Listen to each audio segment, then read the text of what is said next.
Hi friends, ഞാൻ ഫുഡീസിൻ്റെ പുതിയൊരു വീഡിയോയിലേക്ക് സ്വാഗതം. ഇന്ന് ഞാൻ വന്നേക്കുന്നത് അപ്പത്തിൻ്റെ ഒപ്പവും പൊറോട്ടേൻ്റെ ഒപ്പം കഴിക്കാൻ പറ്റിയ നല്ലൊരു മസാലക്കറിയായിട്ടാണ്. ഗ്രീൻ പീസ് മസാലയാണ് ഞാൻ ഉണ്ടാക്കാൻ പോകുന്നത്.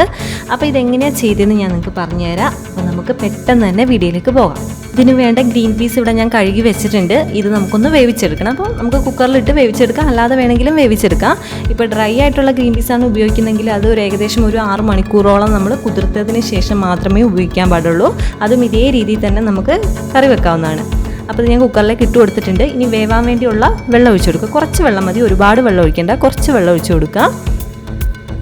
ഇനി അതിലേക്ക് ആവശ്യത്തിനുള്ള ഉപ്പിട്ട് കൊടുക്കുക. ഏകദേശം ഒരു 1/2 ടീസ്പൂണോളം ഉപ്പിട്ട് കൊടുത്താൽ മതി.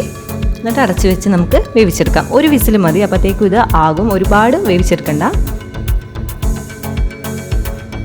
അപ്പോൾ ഞാൻ കുക്കർ വെച്ചിട്ടുണ്ട്. അപ്പോൾ ഇത് വേകുന്ന സമയം കൊണ്ട് നമുക്കിതിലേക്ക് മസാലയ്ക്ക് വേണ്ട ഉള്ളിയൊക്കെ വഴറ്റിയെടുക്കാം. അപ്പോൾ അതിനായിട്ട് ഏകദേശം ഒരു 2 ടീസ്പൂൺ വെളിച്ചെണ്ണ ഒഴിച്ചു കൊടുക്കാം. വെളിച്ചെണ്ണ ചൂടായി കഴിയുമ്പോൾ അതിലേക്ക് കുറച്ച് ഇഞ്ചിയും വെളുത്തുള്ളിയും കൂടെ ഇട്ട് കൊടുക്കുക. അപ്പോൾ ഞാൻ ചെറുതായിട്ട് അരിഞ്ഞതാണ്, വേണമെങ്കിൽ ഇത് ചതച്ചിട്ട് വേണമെങ്കിലും ഇടാം.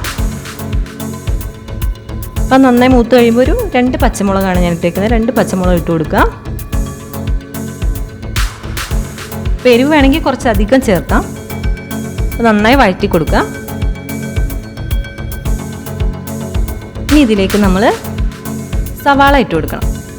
അപ്പം ഞാൻ ഏകദേശം ഒരു സവാള എടുത്തേക്കുന്നത്, ചെറുതായിട്ടാണ് അരിഞ്ഞേക്കുന്നത്. അത് വേഗം വഴന്ന് കിട്ടാൻ വേണ്ടി ഒരു പൊടി ഉപ്പും കൂടി ഇട്ട് കൊടുക്കുക. എന്നിട്ട് നന്നായി വഴറ്റിയെടുക്കുക.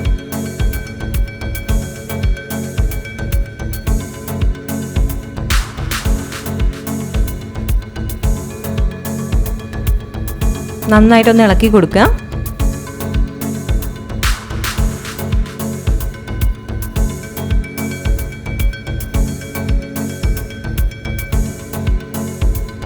കുറച്ച് നേരം നമുക്കിതൊന്ന് അടച്ചു വെച്ച് കൊടുക്കാം. അപ്പോഴത്തേക്ക് നന്നായിട്ട് വഴന്ന് കിട്ടും.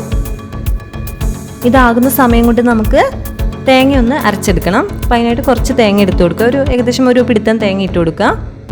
ഇതിലേക്ക് 1 ടീസ്പൂൺ മീറ്റ് മസാല ഇട്ട് കൊടുക്കുക. മീറ്റ് മസാല ഇല്ലാന്നുണ്ടെങ്കിൽ ഗരം മസാല ഇട്ടാലും മതി. പിന്നെ 1/4 ടീസ്പൂൺ മഞ്ഞൾപ്പൊടിയും കൂടി ഇട്ട് കൊടുക്കുക. മീറ്റ് മസാലയാണ് കൂടുതൽ ടേസ്റ്റ്, അപ്പോൾ അതിടാൻ തന്നെ നോക്കണം. ഇനി ആവശ്യത്തിന് അരയ്ക്കാൻ വേണ്ടി മാത്രമുള്ള വെള്ളം ഒഴിച്ചു കൊടുക്കുക. പിന്നെ ഇത് നന്നായിട്ട് അരച്ചെടുക്കണം നമുക്ക്. അപ്പോൾ നമുക്ക് ഇത് അരച്ചെടുക്കാം. അപ്പോൾ ഇതേപോലെ നന്നായി അരച്ചെടുക്കണം. അപ്പോൾ നമ്മുടെ ഉള്ളിയൊക്കെ നന്നായി വഴന്നു വന്നിട്ടുണ്ട്. ഇനി നമുക്ക് ഇതിലേക്ക് പൊടികൾ ഇട്ട് കൊടുക്കണം.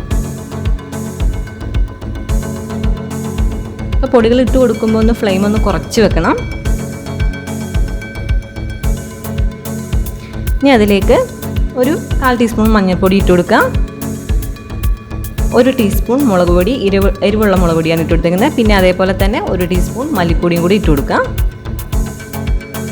അപ്പോൾ എരിവ് കുറച്ച് അധികം വേണമെങ്കിൽ പച്ചമുളക് കൂടുതൽ ഇട്ട് കൊടുത്താൽ മതി.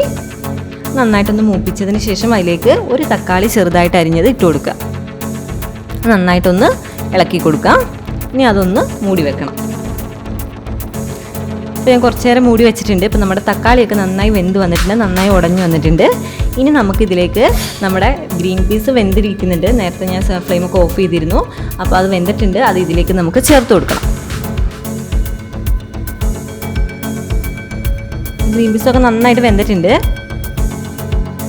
അപ്പോൾ ആ വെള്ളത്തോട് കൂടി തന്നെ ഇതിലേക്ക് ഒഴിച്ചു കൊടുക്കുക. എന്നിട്ട് നന്നായിട്ടൊന്ന് മിക്സ് ചെയ്യണം. നമ്മൾ ഓൾറെഡി ഗ്രീൻ പീസിൽ ഉപ്പിട്ടതാണ്, അപ്പോൾ നോക്കിയിട്ട് മാത്രം ഉപ്പിട്ട് കൊടുത്താൽ മതി. ഇപ്പോൾ ഈ മസാലയൊക്കെ ഒന്ന് പിടിക്കാൻ വേണ്ടി കുറച്ച് നേരം ഒന്ന് മൂടി വെക്കണം.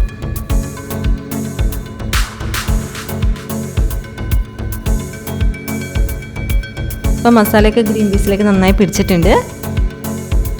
അതിൽ വെള്ളമൊന്നും അധികം ഇല്ല. ഇനി നമുക്കിതിലേക്ക് നമ്മൾ നേരത്തെ അരച്ച് വെച്ച തേങ്ങ ചേർത്ത് കൊടുക്കണം. ഇപ്പം മീറ്റ് മസാല ഇപ്പോൾ അരയ്ക്കുന്ന കൂടെ ഇട്ടില്ലെങ്കിൽ നമ്മൾ ഈ പൊടികൾ വഴറ്റുന്ന കൂടെ ഇട്ട് കൊടുത്തിട്ടൊന്ന് മൂപ്പിച്ചെടുക്കണം.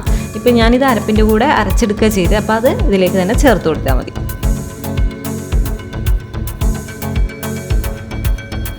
അരപ്പിട്ട് കഴിഞ്ഞതിന് ശേഷം നന്നായിട്ടൊന്ന് മിക്സ് ചെയ്യണം. മിക്സ് ചെയ്ത് കഴിഞ്ഞിട്ട് നമുക്ക് ഇതിലേക്ക് കുറച്ചും കൂടെ വെള്ളം ചേർത്ത് കൊടുക്കണം. അപ്പോൾ ഗ്രേവി നല്ല തിക്കായിട്ട് വേണമെങ്കിൽ കുറച്ച് വെള്ളം ഒഴിച്ചാൽ മതി. അപ്പോൾ കുറച്ചും കൂടെ ലൂസായിട്ട് വേണമെങ്കിൽ കുറച്ച് അധികം വെള്ളം ഒഴിക്കണം. അപ്പോൾ ഞാൻ ഒരുപാട് വെള്ളം ഒഴിക്കുന്നില്ല, ആവശ്യത്തിനൊരു പാകമായിട്ടൊരു മീഡിയം ലെവലിൽ ഒഴിച്ചു കൊടുക്കുന്നുള്ളൂ. ഈ ഗ്രീൻ പീസ് മസാല കറി വെക്കുമ്പോൾ മീറ്റ് മസാലയാണ് ചേർക്കുന്നത്. അപ്പോൾ ഒരുപാട് വേണ്ട, ഏകദേശം 1 ടീസ്പൂണോളം ചേർത്താൽ മതി. കാരണം ഇതില്ലാന്നുണ്ടെങ്കിൽ മാത്രമേ ഗരം മസാല ചേർക്കാവുള്ളൂ. അപ്പോൾ ഇതിനായിരിക്കും കൂടുതൽ ടേസ്റ്റ്. വെള്ളം ഒഴിച്ച് കഴിഞ്ഞിട്ട് നന്നായിട്ടൊന്ന് ഇളക്കി കൊടുക്കണം. അപ്പോൾ ഈ സമയത്ത് നമ്മൾ ഉപ്പൊക്കെ ഉണ്ടോ എന്ന് നോക്കണം. അപ്പോൾ എനിക്ക് കുറച്ച് ഉപ്പ് കുറവ് തോന്നിയതുകൊണ്ട് ഞാനൊരു പൊടി ഉപ്പും കൂടെ ഇട്ട് കൊടുത്തിട്ടുണ്ട്. ഇനി അതിലേക്ക് കുറച്ച് മല്ലിയിലയും കൂടി ഇട്ട് കൊടുക്കുക. എന്നിട്ട് നന്നായിട്ട് ഈ കറി ഒന്ന് നന്നായി തിളയ്ക്കണം.